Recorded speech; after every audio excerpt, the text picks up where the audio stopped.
ashe mai son kashi yake azaka akan gaskiya haka ne.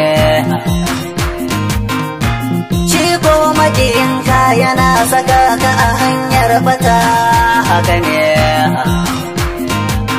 Da sannu ne tsuntsu ai yake gishe na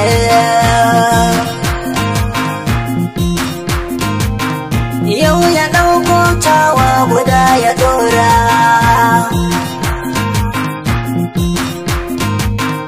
gobe ya ɗau ɗan tawa guda ya ɗora. Da hakan za ya gishin shi ya sanya ƴaƴan shi ciki.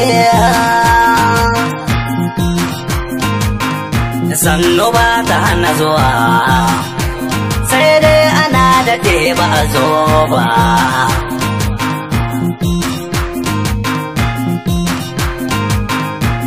Ai Nijar yau ƙasa ta samman da kamar ta.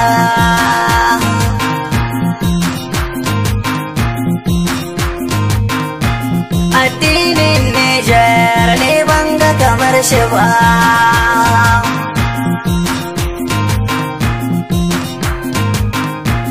Al'adun Nijar ni ban da kamar su. Mu ɗauko tarihin buzaye mu ga al'adu. Mu ɗauko tarihin Hausawa mu ga al'adu. Mu ɗauko tarihin Zabarmawa mu ga al'adu. Mu ɗauko tarihin Gurmawa mu ga al'adu. Mu ɗauko tarihin bare-bare mu ga al'adu. Mu ɗauko tarihin Larabawa mu ga al'adu. Mu ɗauko tarihi na Tubawa mu ga al'adu.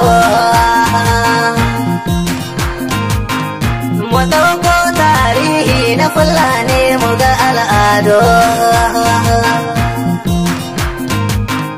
Mu ɗauko tarihin Buduma za mu ga al'adu. Amma mun bar sosai muna kalan dangi, duka mun kyale sosai muna kalan dangi.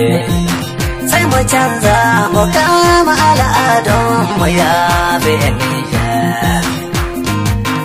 A ƙasata ana noma abinci, a ƙasata ana ɗinka tufafi, a ƙasata ana yin takalma, a ƙasata ana yin har albai, a ƙasata ana har hada sarka, a ƙasata ana kiyon dabba, a ƙasata ana kera abubuwa da yawa. Amma duk sai mu bar su muna neman wata ƙasa ta kawo mana nata, hakan bai dace ba. Ina kira gare mu mu canza 'yan Nijar mu san ciyon kanmu, naka ai sai naka. Naka sai naka ku duba shi ne a ci gabanmu.